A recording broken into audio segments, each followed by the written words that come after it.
Histopathologist होते हैं, तो वो हमारी बायोप्सी जो आती है उसको पूरा प्रोसेसिंग करके हिस्टोपैथोलॉजी डिपार्टमेंट से उसका स्लाइड बनाया जाता है, ग्रॉसिंग की जाती है, स्टैनिंग की जाती है। बहुत सारे इसमें 3 ग्रेड होते हैं। सबसे पहली चीज़ मैं तो बता दे रहा हूँ कि वेल डिफरेंशिएट एडिनोकार्सिनोमा जो होता है, सेकंड होता है कि मॉडरेटली डिफरेंशिएट एडिनोकार्सिनोमा होता है, थर्ड होती पुअरली डिफरेंशिएट।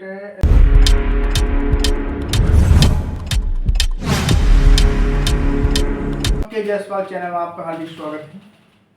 आज ऐसे ऐसे डिसीज आज के ज़माने में फैल रहे हैं। कैंसर सामान्य सी बात है, ट्यूमर फैल रहा है, साथ में कई ऐसे चीज़ें हैं जो अपन नए नए सुनने की मिल रहा है। तो आज हम उसी टॉपिक में बात कर रहे हैं, कैंसर घातक जैसी बीमारी क्यों होता है।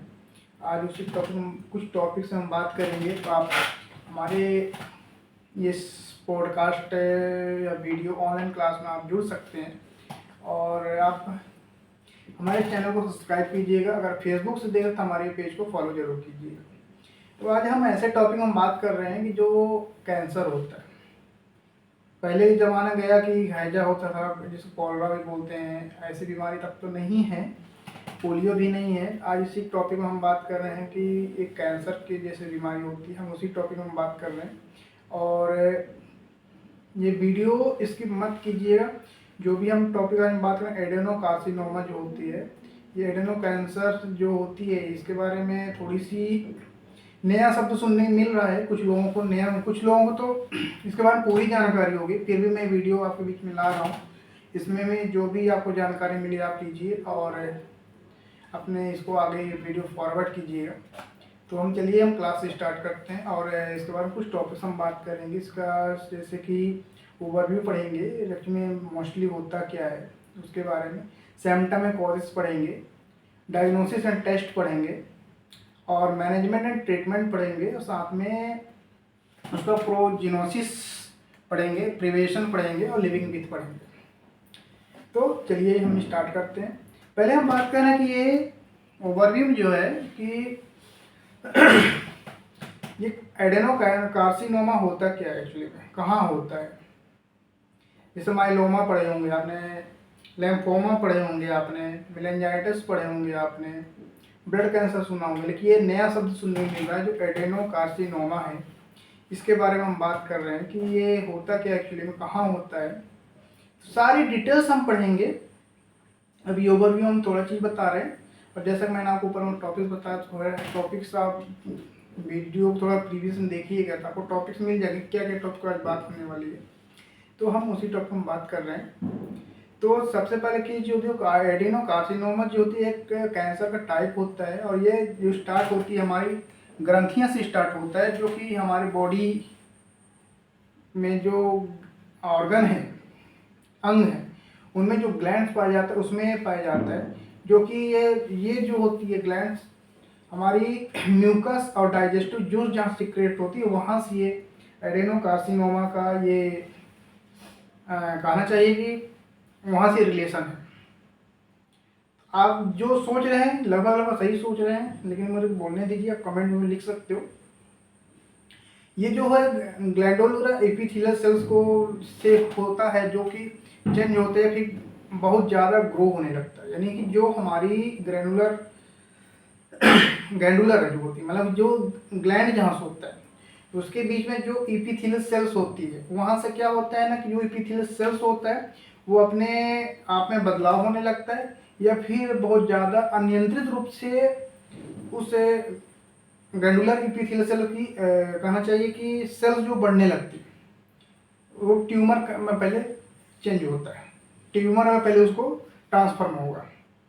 आगे हम बात कर रहे हैं एडेनोकार्सिनोमा जो होती है is the most common types होते हैं। ये बहुत कॉमन टाइप का कैंसर होती है जो हमारे बॉडी में जो ऑर्गन होती है, बॉडी के ऑर्गन होती है उससे इन्वॉल्व होता है। और साथ में ये जो इफेक्ट हमारा जो होता है सेवरल डिफरेंट एरियाज में, हमारे मतलब डिफरेंट एरिया में यानी इसका इफेक्ट होता है। तो उसी मोस्टली कॉमनली जो चीज़ एरियाज है मैं उसके बारे में बात करूँ। सबसे पहला चीज़ है ब्रेस्ट, ठीक है। दूसरी चीज होती है कॉलोन या रेक्टम। तीसरा होता है एसोफेगस, चौथा होता है लंग्स, पांचवा होता है आपका पैंक्रियाज, छठा होता है प्रोस्टेट और सातवां होता है स्टमक। और ऑर्गन हो सकते हैं, ग्लैंड्स हो सकते हैं, लेकिन ये इतना कॉमन है। मैंने कौन से बताया, ब्रेस्ट, कोलन, पैंक्रियास, ठीक है, एसोफेगस, लंग्स हो गई, प्रोस्टेट हो गए और स्टमक हो गया। इतने सारे फैक्ट होते हैं। अब आगे हम बात करें कि जो एक एडिनोकार्सिनोमा जो होती है, इसको हम अदर बॉडी पार्ट्स को अलग कैसे कर सकते हैं या सेपरेट कैसे कर सकते हैं, हम उसके बारे में बात करें कि जो एडिनोकार्सिनोमा जो होती है हमारे जिस ग्लैंड में ग्रो होने लगता है, तो उस लाइन को हम सेपरेट करने के लिए पहले बॉडी को ब्रेन, लीवर या लिम्फ कहीं से भी बोन मैरो से होता है, इसको हम कुछ नियम कुछ फॉलो में बता रहे हैं, उसको ध्यान सुनिएगा कैसे हम कर सकते हैं। पहली चीज़ तो इन्वेसिव एडिनोकार्सिनोमा जो होती है कि हमारे जो कैंसर सेल्स होते हैं ये सराउंडिंग टिश्यू के चारों ओर होता है और नियर बाय लिम्फ नोड्स के आसपास। दूसरा चीज़ होता है मेटास्टैटिक एडिनोकार्सिनोमा, ये जब होता है कैंसर ये रुक के होता है और ओरिजिनल ट्यूमर, और ये बॉडी पार्ट्स में ट्रेवल करता रहता है। और ये कैसे ट्रेवल करेगा, लिम्फेटिक सिस्टम से या फिर ब्लड सिस्टम से। समझ में आया कुछ। जो इन्वेसिव है वो एक पार्टिकुलर सराउंडिंग होती है, जैसे टिश्यू के सराउंडिंग होगा, वो कहीं भागेगा नहीं, ठीक है। तो जो कि वो नियर बाय कहाँ, लिम्फ नोड के आसपास रहता है। और जो मेटास्टिक का एडिनोकार्सिनोमा होता है, ये जो कैंसर है ये सेल को टूट कर और ऑर्गन से दूर जाकर ट्रेवल करता है, ठीक है। और ये किसके थ्रू करेगा ट्रेवल, ब्लड स्ट्रीम के द्वारा, लिम्फेटिक सिस्टम के द्वारा। अब इसके आप बात कर रहे हैं, वेरी इंपॉर्टेंट चीज़ है ये, बिल्कुल ध्यान से सुनिएगा। ये हमारे जो सिम्टम और कॉज कैसे स्टार्ट होता है, हम उसके बारे में बात करें। जो इसका एडिनोकार्सिनोमा जो सिम्टम होता है वेडली ये डिपेंडिंग होता है हमारे कहना चाहिए मोस्ट ओवरलैपिंग सिम्टम जो होते हैं, जो बहुत कम बहुत कंडीशन खराब होने पर ही मध्यम दिखाई देता है। तो सबसे पहले हम ये चीज़ पढ़ रहे हैं कि ये इसका लक्षण होगा pain nearby affect organ, यानी जिस एरिया में ये एडिनोकार्सिनोमा होगा तो उस एरिया में दर्द होगा। सेकंड चीज होगी जहां उस ऑर्गन का आसपास में ब्लड या बॉडी फ्लूइड जैसे पस होगा या फिर सलाइवा वगैरह वहां से बनना स्टार्ट होगा। This changes your peptide weight, मतलब कि आपकी जो वजन है वह एक चेंजेस होने लगता है, एक बढ़ने लगेगा या घटने लगेगा। दूसरी चीज बात है ब्लोटिंग। आगे हम बात करें लंग्स एडिनोकार्सिनोमा जो होगा, तो फर्स्ट टाइम सिस्टम ये होगा एडिनोकार्सिनोमा जो तो यूजुअली क्रोनिक कफ होगा, लंबे समय से कफ बनेगा लंग्स के आसपास। दूसरी क्यूमाई कफ सलाइवा और म्यूकस स्मॉल ब्लड में आएगा, जो म्यूकस है वो ब्लड के थ्रू ब्लड भी आएगा उसमें थोड़ा बहुत। इसमें क्या होगा, शॉर्टनेस ब्रीदिंग होगी, सांस में तकलीफ होगी, छाती में दर्द होगा, घबराहट होगा और शॉर्टनेस ब्रीदिंगनेस होगा, जो कि हम पहले बता चुके। अब आगे हम बात करें जब ब्रेस्ट में एडिनोकार्सिनोमा उसका लक्षण क्या होगा, उसका इसको हम पहली बात इसको हम एडिनोकार्सिनोमा डिटेक्ट करने के लिए सबसे पहले इसको मैमोग्राम कराएंगे, ठीक है। इसके बाद हम इसमें आएंगे, पहली बात उसका जो ब्रेस्ट उसकी शेप एंड साइज चेंज होगा। दूसरी डिस्कलर्ड होगा, मतलब कि कलर चेंज उसका फ्लैकी होगा, डिम्पल्ड हो गया, अनएवन स्किन जैसे होगा। और दूसरी चीज़ है कि उस एरिया निप्पल से ना फ्लूइड लीक होगा। अब रेक्टल एडेनोकार्सिनोमा कंडीशन में क्या होगा, इस कंडीशन के अबडाउन पेन होगा, साथ में ब्लीड, यूरिन में ब्लीड आएगा, सॉरी स्टूल में ब्लड आएगा, ठीक है। और कुछ अमाउंट में दर्द भी होगा, स्मेल भी करेगा अजीब टाइप सा, डायरिया होगा, कॉन्स्टिपेशन हमेशा बना रहेगा।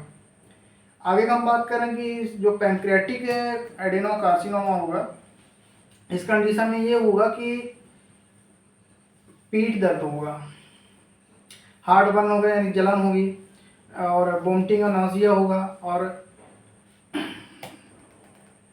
आगे हम बात करें प्रोस्टेट की एडेनोकार्सिनोमा, जो ये चीज़ होगा इसमें क्या होना कि इरेक्टाइल डिस्फंक्शन हो गया, यानी कि आपको नाइट फॉल या फिर सेक्स से संबंधित आपको प्रॉब्लम स्टार्ट होना चालू हो जाते हैं। आगे हम बात करें एसोफेगल जो एडेनोकार्सिनोमा जो होता है, इसमें जो होती है सबसे पहले डिफिकल्टी स्वेलिंग होगा, यानी कि आपको सूजन होगा, डाइजेशन सही से नहीं होगा, कफ आएगा, और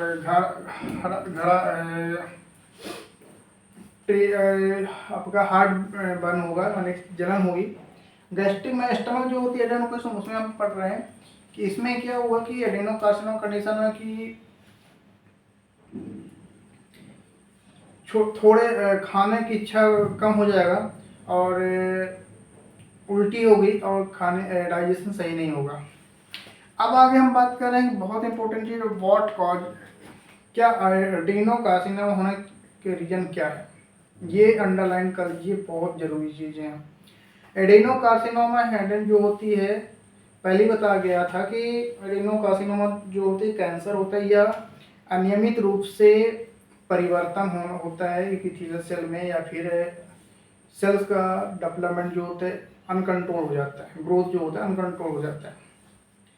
तो आगे हम बात करें इसके लिए कुछ हमारे सुझाव हैं कि इसके तहत हम उस बीमारी को नहीं ला सकते हैं, अगर हो जाता है तो बाकी ट्रीटमेंट से ही ठीक होगा। पहली बात तो है स्मोकिंग टोटली बंद करना पड़ेगा, चाहे आप नॉर्मल स्मोकिंग है चाहे उसमें कुछ भी मिलाइए, स्मोकिंग से मतलब है। दूसरी फैमिली हिस्ट्री, अगर आपके बायोलॉजिकल पेरेंट या भाई बहन या फिर ग्रैंड पेरेंट में किसी भी कार्सिनोमा या फिर कोई भी प्रकार के कैंसर जैसे हुआ होगा, तो आपको उनके आने वाली पीढ़ी को हो सकता है। दूसरी चीज़ अल्कोहलिक उस कंडीशन भी होता है। दूसरी चीज़ अगले हम बात है टॉक्सिन एक्सप्लोजर, इसमें क्या होता है हार्मफुल टॉक्सिन जैसे कुछ भी इन्वायरमेंट में जैसे रहते हैं, जैसे कभी कोल माइंस हो गया, फैक्ट्रियाँ हो गई, ठीक ना, ऐसे सिचुएशन भी होता है। आगे हम बात करें कि आपका जो BMI है यानी कि बॉडी मास इंडेक्स, अगर 25 से कम है या ओवरवेट है ओबेसिटी, तब आपको ये होने के चांसेस ज़्यादा रहता है। और अगर कभी आपको प्रीवियस रेडिएशन थेरेपी हुआ होगा तो उस कंडीशन में भी आपको हो सकता है। अब आगे हम बात करें डायग्नोसिस एंड टेस्ट।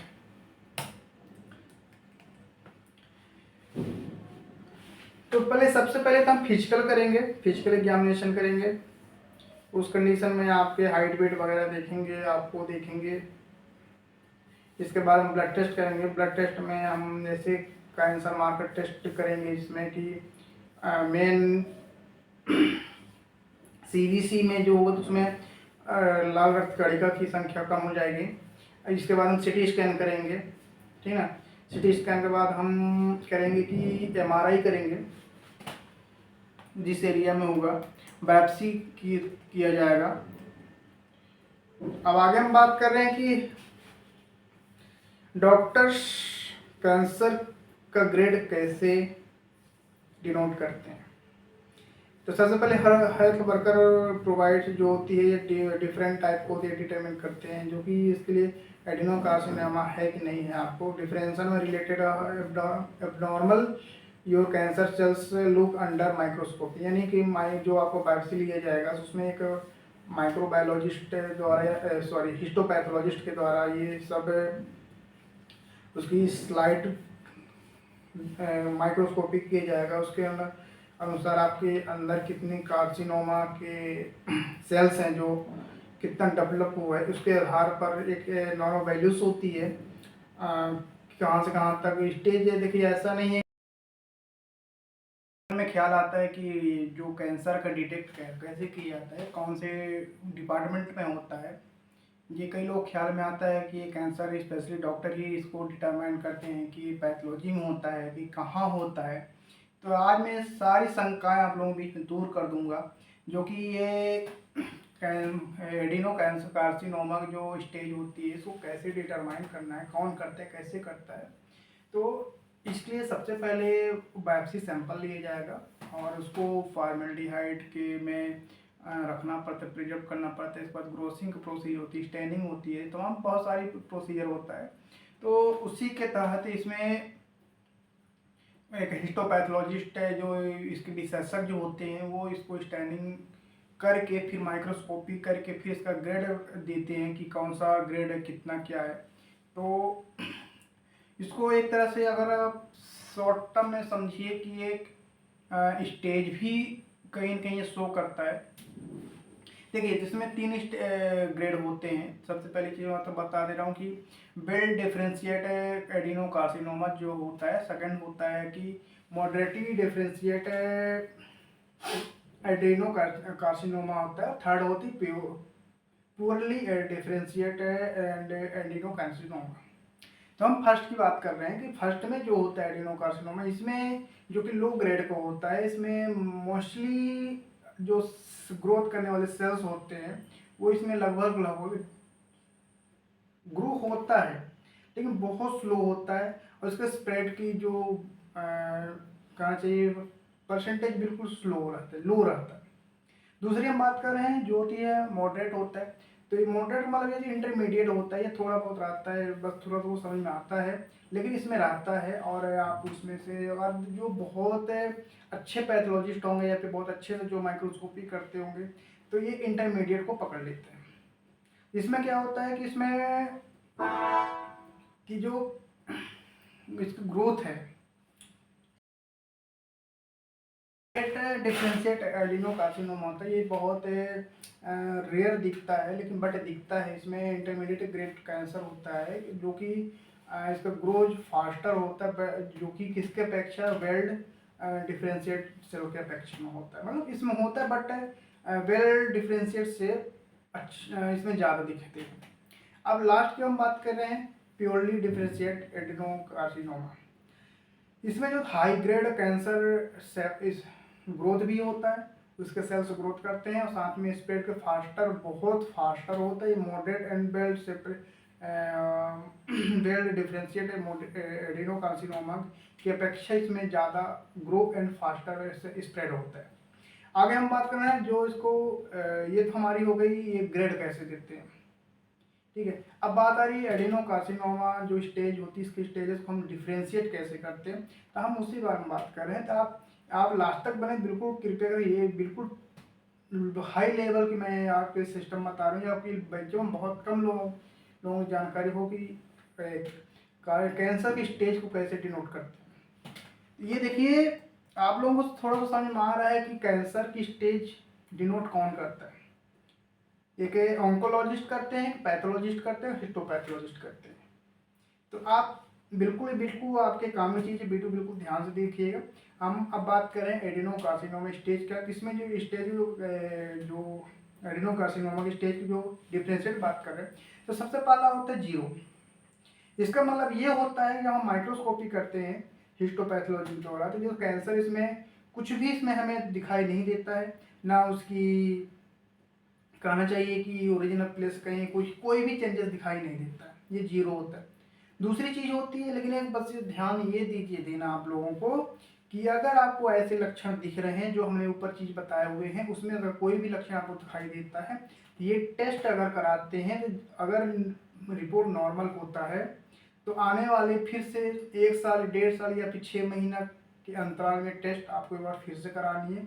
क्या होता है, कभी कभी हमारी कुछ सिम्टम्स दब जाते हैं, सिम्टम्स उभर जाते हैं बट उसके मेन जड़ जो बीमारी हो तो वो दब जाता है किसी वजह से।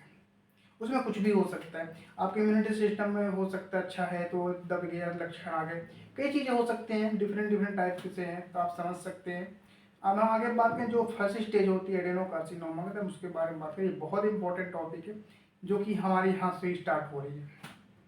इसमें क्या होता है कि जब हमारे कैंसर सेल जब स्प्रेड हो जाता है तो क्या उससे सराउंडिंग में होता है, बट वो हमारे स्प्रेड जो होती है ना लिम्फ नोड या अदर ऑर्गन में नहीं होता है। यानी कि कहना चाहिए कि उसकी जो ऑर्गन होती है जो इन्फेक्टेड एरिया उस एरिया में इन्फेक्शन स्टार्ट हो जाता है, अगर लोकल भाषा में समझाऊँ तो इन्फेक्शन स्टार्ट हो जाता है, बट उसकी स्प्रेडिंग क्षमता 0 रहता है, अदर ऑर्गन वो ट्रांसफर नहीं हो सकता है।